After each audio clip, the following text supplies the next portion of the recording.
ಕಾಡ ಬೆಳದಿಂಗಳು, ಈ ಸಂಸಾರ ಕತ್ತಲೆ ಬೆಳದಿಂಗಳು. ಯಾಕೆ? ಉಂಟಾದ ಕಾಲಕ್ಕೆ ನೆಂಟರು ಇಷ್ಟರು ಬಂಟರಾಗಿ ಬಂದು ಬಾಗಿಲ ಕಾಯುವರು. ಉಂಟಾದ ಕಾಲಕ್ಕೆ, ಏನುಂಟಾದ ಕಾಲಕ್ಕೆ? ಧನ ಉಂಟಾದ ಕಾಲಕ್ಕೆ, ಮಕ್ಕಳುಂಟಾದ ಕಾಲಕ್ಕೆ, ಸತಿಯುಂಟಾದ ಕಾಲಕ್ಕೆ, ಮನೆಯುಂಟಾದ ಕಾಲಕ್ಕೆ, ಎಲ್ಲ ನಮಗೆ ಯಾವಾಗ ಅನುಕೂಲವಾಗಿರುತ್ತೋ ಆಗ ನಮ್ಮ ನೆಂಟರು ಇಷ್ಟರು ಏನು ಲಿಸ್ಟ್ ಬೆಳೀತಾ ಹೋಗ್ಬಿಡುತ್ತೆ. ಆದರೆ ಉಂಟಾದ ತನ ತಪ್ಪಿ ಬಡತನ ಬಂದರೆ ಒಂಟೆಯಂತೆ ಕೊತ್ತ ಮೇಲಕ್ಕೆ ಎತ್ತುವರು, ನೋಡ್ಲಿಕ್ಕೂ ಸಿಗೋಲ್ಲ. ಹಾಗಾಗಿ ಯಾರ ಬಳಿ ಕೇಳಬಾರ್ದು. ದಾಸರು ತಾವು ಹೇಳಿದ್ದಷ್ಟೇ ಎಲ್ಲ ಮಾಡಿ ತೋರಿಸಿದ್ರು. ವರದ ರಾಜನನ್ನೇ ಕೇಳಿದರು, ಸ್ವಾಮಿ ಅನುಗ್ರಹ ಮಾಡು. ಅವರಿಗೆ ದಾಸರಿಗೆ ರಾತ್ರಿ ನಿದ್ರೆಯಲ್ಲಿ ಸ್ವಪ್ನ ಆಗಿದೆ. ಅವರು ನಿನ್ನ ಮಗನ ರೋಗ ಬದುಕಿಸಿದೇನು ಹೋಗ ಅಂತಂದ್ರಂತ. ಭಗವಂತ ಪುರಂದರದಾಸರಿಗೆ ಏನು ಚಿಂತೆ ಮಾಡಬೇಡ, ನಿನ್ನ ಮಗ ಗುಣ ಆಗಿದ್ದಾನೆ ಹೋಗು. ಮರುದಿನ ಎದ್ದು ಬೆಳಗ್ಗೆ ನೋಡಿದರೆ ರೋಗವೇ ಇಲ್ಲ, ಹಾಗೆ ಗುಣವಾಗಿ ಬಿಟ್ಟಿದೆ. ಹಾಗಾಗಿ ಮಗನಿಗೆ ಅವರು ದಾಸರು ವರದ ವರದ ಅಂತಲೇ ಕರೀತಿದ್ರಂತೆ. ವರದನಿಂದ ಬದುಕಿ ಬಂದವನಾದ್ರಿಂದ ನೀನು ವರದ ಅಂತ, ಹಾಗಾಗಿ ವರದ ಅಂತಲೇ ಅವರಿಗೆ ಹೆಸರಾಯಿತು ಅಂತ ಹೀಗೊಂದು ಇತಿಹಾಸವನ್ನು ಕಂಚಿ ಕ್ಷೇತ್ರಕ್ಕೆ ಸಂಬಂಧಪಟ್ಟ ಹಾಗೆ ಹೇಳ್ತಾರೆ. ಇದು ನಮಗೆ ಕಥೆ. ಇದು ನಮ್ಮ ಜೀವನದಲ್ಲಿ ತುಂಬ ಅಪಶಕುನಗಳು, ಎಷ್ಟು ಒಂದಲ್ಲ ಎರಡಲ್ಲ. ಏನು ಕೆಲಸ ಮಾಡಬೇಕು ಅಂದ್ಕೊಂಡು ಹೊರಟರು ಏನೋ ಒಂದು ವಿಘ್ನ. ನಾವು ಯಾವುದೇ ಕೆಲಸ ಶುರು ಮಾಡಿದ್ರೂ ಟೆನ್ಷನ್ಲೆಸ್ ಆಗಿ ಕೆಲಸ ಮುಗಿಸಿದ್ವಿ ಅಂತ ಇಲ್ಲವೇ ಇಲ್ಲ. ಏನಿಲ್ಲರಿ, ಸುಮ್ಮನೆ ಉಪನ್ಯಾಸಕ್ಕೆ ಬರಬೇಕು ಅಂತ ಮನೇಲಿ ಗಾಡಿ ಹತ್ತೋದ್ರಿಂದ ಹಿಡಿದು ಇಲ್ಲಿಗೆ ಬರೋಟೋದಿಗೆ ಎಷ್ಟು ಟೆನ್ಷನ್ನು. ಯಾವಾಗ ಮಳೆ ಬರುತ್ತೋ ಏನೋ, ರೈನ್ಕೋಟ್ ಹಾಕ್ಕೊಂಡ್ರೆ ನೆನಿತೀನೋ ನೆನೆಯಲ್ವೋ, ಯಾವ್ದಾದ್ರು ಗಾಡಿ ಫಾಸ್ಟ್. ಎಷ್ಟೋ ಸರ್ತಿ ನಾವು ನಿಧಾನಕ್ಕೆ ಹೋಗ್ತಿರಬಹುದು, ಪಕ್ಕದಲ್ಲಿರೋ ಗಾಡಿ ಫಾಸ್ಟಾಗಿ ಹೋದರೂ ನಮ್ಗೆ ಇಫೆಕ್ಟ್ ಆಗತ್ತೆ. ಹಾಗಾದರೆ ನಮಗೆ ತುಂಬ ವಿಘ್ನಗಳು ಅಪಶಕುನಗಳು ಭಾಳ ಆಗ್ತವೆ. ದಾಸರು ಪುರಂದರದಾಸರ ಈ ಕಥೆ ಕೇಳಿ ನಮಗೆ ಗೊತ್ತಾಗಬೇಕಾದ್ದೇನು, ನಾವು ತಿಳ್ಕೊಳ್ಬೇಕಾದ್ದೇನು? ನಮಗೇನು ಕಿರಿಕಿರಿ ಆದರೂ, ಏನು ವಿಘ್ನಗಳು ಬಂದರು, ಎಂಥದ್ದೇ ಅಪಶಕುನ ಬಂದರೂ ಯಾರನ್ನು ಕೇಳಬೇಕು? ವರದರನ್ನು ಕೇಳಬಾರ್ದು. ವರದ ರಾಜನನ್ನೇ ಕೇಳಿಬಿಡ್ಬೇಕು. ಜನರ ಹತ್ರ ಹೋಗಬಾರದ್ರಿ, ಜನಾರ್ದನನ ಹತ್ರ ಹೋಗ್ಬೇಕಂತ. ಹಾಗೆ ವರದರಾಜನನ್ನು ಪ್ರಾರ್ಥನೆ ಮಾಡಬೇಕು ಅಂತ ಈ ಕಥೆಯನ್ನು ಹೇಳ್ತಾ, ಇನ್ನೊಂದು ನಮ್ಮ ದಾಸರ ಇನ್ನೊಂದು ಕಥೆ ಗೋಪಾಲದಾಸರು ಅಂತ. ನಮ್ಮ ಗೋಪಾಲದಾಸರಿದ್ದಾರಲ್ಲ, ಅವರು ಒಂದು ಸರ್ತಿ ರೇಣಿ ಸೋಮಪುರದಲ್ಲಿ ಅವರಿದ್ದಾರೆ. ವಾಸ ಮಾಡೋ ಕಾಲಕ್ಕೆ ಧ್ಯಾನ ಮಾಡ್ತಾ ಕೂತಿದ್ರಂತೆ, ಕಣ್ಮುಚ್ಚಿ ಹೀಗೆ ದೇವರನ್ನು ನೆನೆಸ್ತಾ ಕೂತಿದ್ದಾರೆ. ಕೂತಿದ್ದವರು ಮಧ್ಯದಲ್ಲಿ ಹೀಗೆ ಕಣ್ಬಿಟ್ಟು ಹೀಗೆ ಬಟ್ಟೆಯನ್ನು ಹೀಗೆ ಮಾಡಿ ನದಿಗೆ ಹೋಗಿ ಅದ್ದುತ್ತಾ ಇದ್ದಾರೆ. ಶಿಷ್ಯರಿಗೆಲ್ಲ ಗಾಬರಿ ಆಯಿತು. ಅಲ್ಲ ಸ್ವಾಮಿ, ಏನು ಮಾಡಿದ್ರಿ? ಯಾಕೆ ಇಷ್ಟೊಂದು ಗಾಬರಿ? ಯಾಕೆ ಇಷ್ಟು ಗಡಿಬಿಡಿ? ಯಾಕೆ ನಿಮಗೆ? ಇಲ್ಲಪ್ಪ, ಕಂಚಿಯಲ್ಲಿ ವರದನ ಬಟ್ಟೆಗೆ ಬೆಂಕಿ ಹತ್ತಿತ್ತು, ನಾನು ಆರಿಸ್ದೆ ಇಲ್ಲಿ ಇಂದ್ರಂತ. ಭಗವಂತ ಭಕ್ತರ ಕಷ್ಟಗಳನ್ನು ಪರಿಹಾರ ಮಾಡುವವ ತನ್ನ ಬಟ್ಟೆಗೆ ಹತ್ತಿದ ಬೆಂಕಿ ಆರಿಸ್ಕೊಳ್ಳಾರನೇನು? ಆರಿಸ್ಕೊಳ್ಬಹುದು. ರಾಮನೇ ಸೇತುವೆ ಕಟ್ಟಿದ್ರೆ ಕೋತಿಗಳ ಹೆಸರು ಎಲ್ಲಿರಿ ಇರ್ತಿತ್ತು? ಕಪಿಗಳಿಗೂ ಒಂದು ಅವಕಾಶ ಕೊಟ್ಟು ಕಪಿಗಳ ಮೂಲಕ ಸೇತುವೆಯನ್ನು ಕಟ್ಟಿಸಿದ. ಕಪಿಗಳೇನು ಅಳಿಲಿನ ಸೇವೆಯನ್ನು ಭಗವಂತ ತಗೊಂಡ. ಯಾಕೆ? ದೇವರಿಗೆ ಅಶಕ್ತಿ ಅಂತಲ್ಲ, ಭಕ್ತರಿಗೊಂದು ಸೇವೆ ಆಗತ್ತೆ ಎನ್ನುವ ಕಾರಣಕ್ಕೆ. ನೋಡಿ, ದೇವರಿಗೆ ನಾವು ನಮ್ಮ ಮನೆಯಲ್ಲಿ ಪೂಜೆ ಮಾಡಬೇಕು ಅಂತ ಹೇಳಿರ್ತಾರೆ. ನಾವು ಒಂದು ಹನಿ ನೀರು ಹಾಕಿದ್ರೇ ದೇವರಿಗೆ ಸ್ನಾನವ? ನಾವು ಒಂದು ಪಿಡ್ಚೆ ಅನ್ನ ಇಟ್ಟರೆ ದೇವರಿಗೆ ಊಟನ? ಅಲ್ಲ. ಆದರೂ ಅದನ್ನೆಲ್ಲ ಕೈಕೊಂಬ. ಯಾಕೆ? ಅದು ನಮಗೆ ಸೇವೆಗಾಗಿ ಕೊಟ್ಟ ಅವಕಾಶ ಅಂತಷ್ಟೇ. ಹೀಗೆ ಭಗವಂತ ಅನೇಕ ಮಂದಿಯ ಸೇವೆಯನ್ನು ತಾನು ಕೈಗೊಂಡಿದ್ದಾನೆ. ಇವತ್ತಿಗೂ ನಾವಲ್ಲಿ ಹೋದರೆ ನಮಗೆ ಕಾಣಬಹುದು. ನಾವು ಅಲ್ಲಿ 2 ಪ್ರದೇಶಗಳಿದ್ದಾವೆ. ಕಂಚಿ ಕ್ಷೇತ್ರ 2 ಭಾಗಗಳಾಗಿರುವಂಥದ್ದು.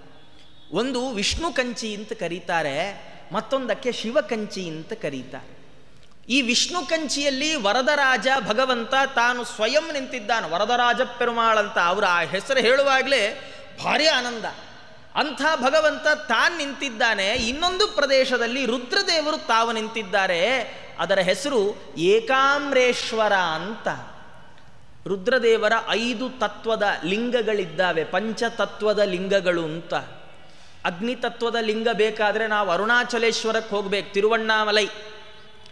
ಅದೇ ಭೂತತ್ವದ ಲಿಂಗ ಯಾವುದಪ್ಪ ಅಂದರೆ ಈ ಏಕಾಮರೇಶ್ವರ. ಇಲ್ಲಿ ಭಗವಂತ ರುದ್ರದೇವರು ಎಷ್ಟು ಅದ್ಭುತ ಅಂದರೆ, ಹೆಸರೇ ಹೇಳುವಂತೆ ಏಕ ಆಮ್ರ ಈಶ್ವರ. ಒಂದು ಮಾವಿನ ಮರ ಇದೆ ಆ ದೇವಸ್ಥಾನದಲ್ಲಿ ಒಂದು ಮಾವಿನ ಮರದ ತಾಗಿಕೊಂಡು ಗರ್ಭಗುಡಿಯಲ್ಲಿ ರುದ್ರದೇವರು. ಆ ರುದ್ರದೇವರ ಆ ಲಿಂಗ ಇದೆಯಲ್ಲ, ಅದು ಹೇಗಿದೆ ಅವ್ರು ಹೇಳ್ತಾ, ವಾದಿರಾಜ ಸ್ವಾಮಿಗಳು ಹೇಳ್ತಾ, ರುದ್ರದೇವರ ಲಿಂಗ ನಡುಮಧ್ಯದಲ್ಲಿ ಸ್ವಲ್ಪ ತೆಳ್ಳಗಿದೆಯಂತೆ. ಅದು ಯಾಕೆ ಹಾಗೆ? ರುದ್ರದೇವರು ಪಾರ್ವತಿಯನ್ನು ಆಲಿಂಗನ ಮಾಡಿಕೊಂಡಿದ್ದಾರೆ ಅನ್ನಲಿಕ್ಕೆ ದ್ಯೋತಕವಂಥದ್ದು. ಹಾಗೆ ಅಲ್ಲಿ ರುದ್ರದೇವರ ಪ್ರತೀಕವೂ ಕೂಡ ಇರುವಂಥದ್ದು. ಮತ್ತು ಜೊತೆಗೆ ಕಾಮಾಕ್ಷಿ ಬಹಳ ಪ್ರಸಿದ್ಧ. ಕಾಮಾಕ್ಷಿಯನ್ನು ಬಿಟ್ಟು ಕಂಚಿ ಇಲ್ಲವೇ ಇಲ್ಲ. ಕಂಚಿ ಅಂದರೆ ಕಾಮಾಕ್ಷಿ, ಕಾಮಾಕ್ಷಿ ಅಂದರೆ ಕಂಚಿ. ಎಷ್ಟು ಅದ್ಭುತವಾದ ಪ್ರತಿಮೆ! ಸುಮ್ಮನೆ ಏನೋ ಎಲ್ಲ ಹೇಳ್ತಾರೆ, ನಾವು ಹೇಳೋದಂತಲ್ಲ, ಒಮ್ಮೆ ಆದರೂ ಹೋಗಬೇಕು. ಆ ಪ್ರತಿಮೆಯನ್ನು ನೋಡಿದಾಗ ಯಾರೋ ನಿಜವಾಗಿ ಕೂತಿದ್ದಾರೆ ಅನ್ಸತ್ತೆ. ಅಲ್ಲಿಗೆ ಹೋದರೆ ಅಲ್ಲಿ ಪೂಜೆ ಮಾಡುವವರು ಹೇಳ್ತಾರೆ, ಕಾಮಾಕ್ಷಿಯ ಪ್ರತಿಮೆ ಏನಿದೆ ಕಂಚಿಯಲ್ಲಿ, ಆ ವಿಗ್ರಹ ಅದು ಬಹಳ ಉಗ್ರ ಆಗೋಯ್ತಂತೆ. ಕೊನೆಗೆ ಆ ಪ್ರತಿಮೆಯ ಉಗ್ರತೆಯನ್ನು ಶಮನ ಮಾಡಲಿಕ್ಕೆ ಆ ಪ್ರತಿಮೆಯಲ್ಲಿರುವಂತಹ ಸತ್ವವನ್ನು ಹಾಗೇ ಹಿಡಿದು ಶ್ರೀಚಕ್ರದಲ್ಲಿ ಬಂಧಿಸಿಟ್ಟು ಅದರಲ್ಲಿ ಪೂಜೆ ಮಾಡ್ತೀವಿ ಅಂತ ಹೇಳ್ತಾರೆ. ವಾದಿರಾಜ ಸ್ವಾಮಿಗಳವರು ಅಲ್ಲಿ ಭೇಟಿ ಕೊಟ್ಟಿದ್ದಾರೆ. ಭೇಟಿ ಕೊಟ್ಟ ಪ್ರಸಂಗವನ್ನು ಅವರೇ ವರ್ಣನೆ ಮಾಡ್ತಾ, ಕಾಮಾಕ್ಷಿಯ ಸೌಂದರ್ಯ ಎಷ್ಟು ಅವ್ರು ಹೇಳ್ತಾ, ಪ್ರಪದ್ಯೇ ತವ ಕಾಮಾಕ್ಷಿ ಚರಣೌ ಶರಣಂ ಸತಾಂ ಯತ್ ಸೌಂದರ್ಯಾಂಬುಧಿಂ ದ್ರಷ್ಟುಂ ತ್ರಿನೇತ್ರೋ ಭೂನ್ಮಹೇಶ್ವರ. ಸಾಮಾನ್ಯವಾಗಿ ಎಲ್ರಿಗೆ ಎಷ್ಟು ಕಣ್ಣಿದೆ? 2 ಕಣ್ಣು, ಕೆಲವರಿಗೆ 4 ಕಣ್ಣು, 3 ಕಣ್ಣವ್ರು ಯಾರಿದ್ದಾರಾ? ಇಲ್ಲ. ಆದರೆ ರುದ್ರದೇವರಿಗೆ ಮಾತ್ರ 3 ಕಣ್ಣಿದೆಯಂತೆ. ಯಾಕೆ? ರುದ್ರದೇವರು ಕಾಮಾಕ್ಷಿಯನ್ನು ನೋಡಿದ್ರಂತೆ, ಒಬ್ಬ ಏನು ಚೆನ್ನಾಗಿದ್ದಾಳೆ, ಇವಳನ್ನು ನೋಡ್ಲಿಕ್ಕೆ 2 ಕಣ್ಣಿದ್ರೆ ಸಾಲದು ಅಂತೇಳಿ 3ನೇ ಕಣ್ಣು ತಗೊಂಡ್ರಂತೆ. ಯಾರ ಸೌಂದರ್ಯವನ್ನು ನೋಡಲಿಕ್ಕೆ ರುದ್ರದೇವರೇ 3ನೇ ಕಣ್ಣನ್ನು ತಗೊಂಡ್ರೋ ಅಂಥ ಕಾಮಾಕ್ಷಿ ಅಮ್ಮ ನಿನ್ನ ಪಾದಕ್ಕೆ ನಾನು ಶರಣು ಅಂತೇನೆ ಅಂತ ಹೀಗೆ ವಾದಿರಾಜ ಸ್ವಾಮಿಗಳವರು ಆ ಕಾಮಾಕ್ಷಿಯನ್ನು ವರ್ಣನೆ ಮಾಡಿರುವಂಥದ್ದು. ಹೀಗೆ ಭಗವಂತ ಮತ್ತು ರುದ್ರದೇವರು ಮತ್ತು ಕಾಮಾಕ್ಷಿ ಅವರು ತಾವು ನಿಂತಿರುವಂತಹ ಪ್ರದೇಶ ಅದು ಕಂಚಿ ಪ್ರದೇಶ. ಅದೇನೆಂದರೆ, ಕಂಚಿ ಅಂದರೆ ಸಂಸ್ಕೃತದಲ್ಲಿ ಇನ್ನೊಂದು ಅರ್ಥ.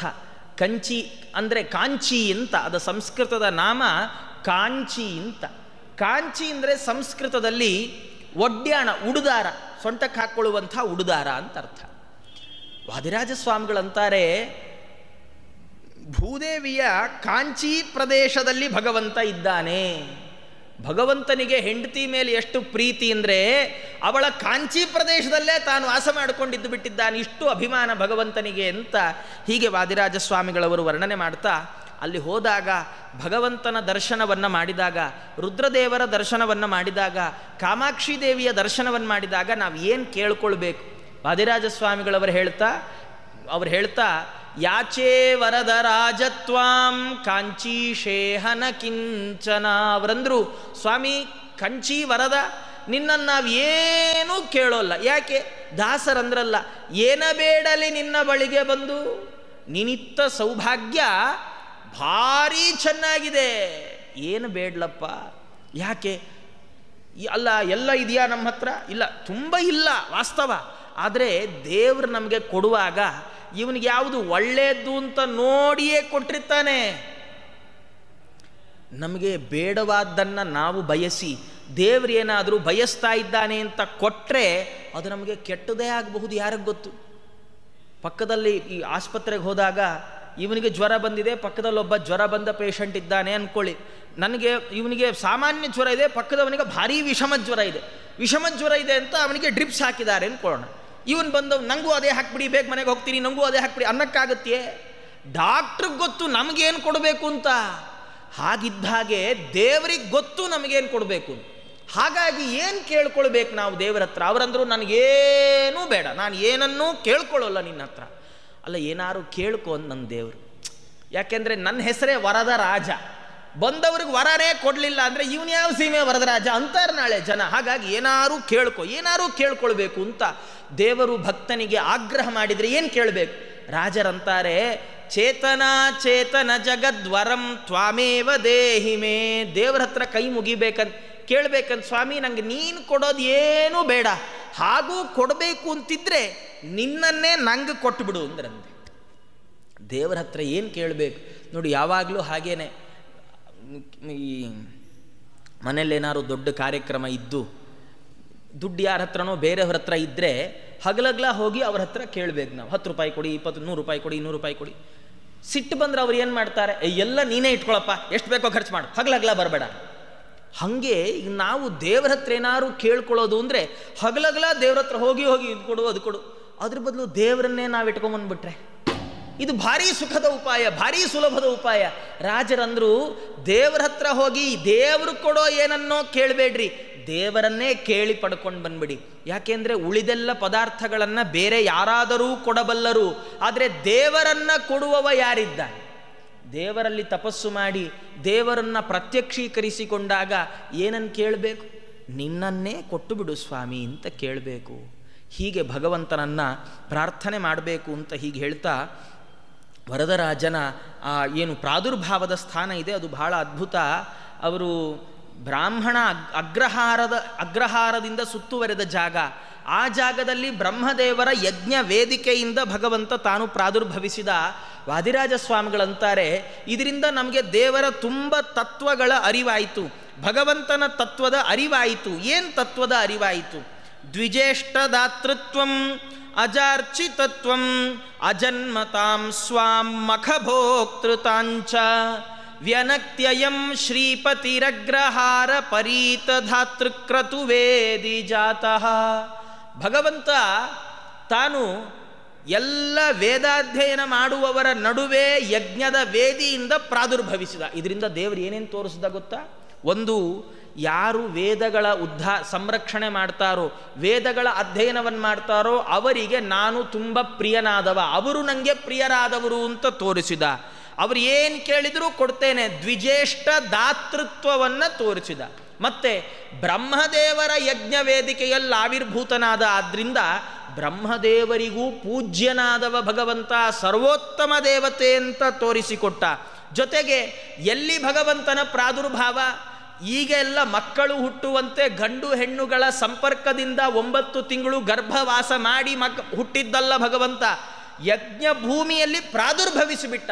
ಹಾಗಾದರೆ ತನಗೆ ಹುಟ್ಟು ಸಾವುಗಳಿಲ್ಲ, ಎಲ್ಲರ ಹುಟ್ಟು ಸಾವುಗಳನ್ನು ಕಳೆಯುವ ನಾನು ಅದಕ್ಕೆ ಹೊರತಾದವ ಅಂತ ತಿಳಿಸಿಕೊಟ್ಟ.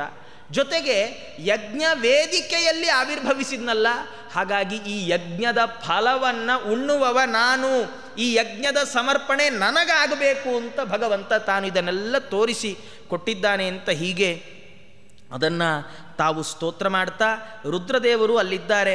ಅವರ ಹತ್ರ ಹೋದಾಗ ರುದ್ರದೇವರ ಬಳಿಯೂ ನಾವು ಕೇಳಬೇಕು, ಸ್ವಾಮಿ ತೈಲಧಾರೆಯಂತೆ ಮನಸ್ಸು ಕೊಡೋ ಹರಿಯಲ್ಲಿ ಶಂಭೋ ಕೈಲಾಸವಾಸ ಗೌರೀಶ ಈಶ. ಭಗವಂತನ ನಿತ್ಯವಾದ ಚಿಂತನೆಯನ್ನು ನಮಗೆ ಕೊಡ್ರಿ, ನಮ್ಮ ಮನಸ್ಸು ಕೆಟ್ಟ ಮಾರ್ಗದಲ್ಲಿ ನಡೆಯದಂತೆ ಮಾಡ್ರಿ. ಎಷ್ಟೋ ಬಾರಿ ನಮಗನ್ಸತ್ತೆ ಮಾಡಬೇಕು ಒಂದು ಕೆಲಸ ಅಂತ ಹೊರಟಿರ್ತೇವೆ, ಏನೋ ಪಾರಾಯಣವೋ ಪ್ರವಚನಕ್ಕೋ ಎಲ್ಲೋ ಹೋಗಬೇಕು ಅಂದ್ಕೊಂಡಿರ್ತೇವೆ, ಆದರೆ ಕೊನೆಯ ಕ್ಷಣದಲ್ಲಿ ಮನಸ್ಸು ಅನ್ಸತ್ತೆ, ಅಯ್ಯೋ ಹೆಂಗೂ ಮಳೆ ಬರ್ತಾ ಇದೆ, ಚಳಿ ಚಳಿ ಚಳಿ, ಯಾರು ಬಿಸಿ ಬಿಸಿಯಾಗಿ ತಿಂದು ಕುಡಿದು ಮನೆಯಲ್ಲೇ ಇದ್ಬೋಣ, ಉಪನ್ಯಾಸಕ್ಕೆ ಯಾರು ಹೋಗ್ತಾರೆ, ದಿನಾ ನಡೆಯುತ್ತೆ ಉಪನ್ಯಾಸ ಅನ್ಸತ್ತೆ. ಒಳ್ಳೆ ಕೆಲಸ ಮಾಡ್ಲಿಕ್ಕೆ ಹೋಗುವಾಗ 10 ಬಾರಿ ಯೋಚನೆ ಮಾಡೋ ಹಾಗಾಗ್ಬಿಡುತ್ತೆ. ಯಾರೋ ಒಬ್ರು ಅಂತಾರೆ, ಬೇಕಿತ್ತ ಇವೆಲ್ಲ ಈಗ ಅಂದರೆ ಸಾಕು, ನಮ್ಮ ತಲೆಯಲ್ಲಿ ಯೋಚನೆ ಶುರುವಾಗ. ರುದ್ರದೇವರನ್ನು ಕೈ ಮುಗಿದು ಕೇಳ್ಕೊಳ್ಬೇಕು, ಸ್ವಾಮಿ ಪಾರ್ವತಿ ಸಹಿತರಾದ ರುದ್ರದೇವರೇ, ನಮ್ಮ ಮನಸ್ಸಿಗೆ ಅಭಿಮಾನಿಗಳಾದವರು ನೀವು, ಹಾಗಾಗಿ ನಮ್ಮ ಮನಸ್ಸು ಒಳ್ಳೆಯದ್ರ ಕಡೆಗೆ ಹೋಗಬೇಕು, ಕೆಟ್ಟದರ ಕಡೆಗೆ ಹೋಗಬಾರ್ದು, ಹಾಗೆ ನೀವು ಅನುಗ್ರಹ ಮಾಡ್ರಿ ಅಂತ ರುದ್ರದೇವರಲ್ಲಿ ಪ್ರಾರ್ಥನೆ ಮಾಡಿಕೊಳ್ಬೇಕು ಅಂತ ಹೀಗೆ ಹೇಳ್ತಾ, ಹೀಗೆ ಕಂಚಿ ಕ್ಷೇತ್ರದ ಮಹತ್ವವನ್ನು ಸ್ವಲ್ಪ ಹೀಗೆ ನಾವು ವಿಚಾರ ಮಾಡಬಹುದು.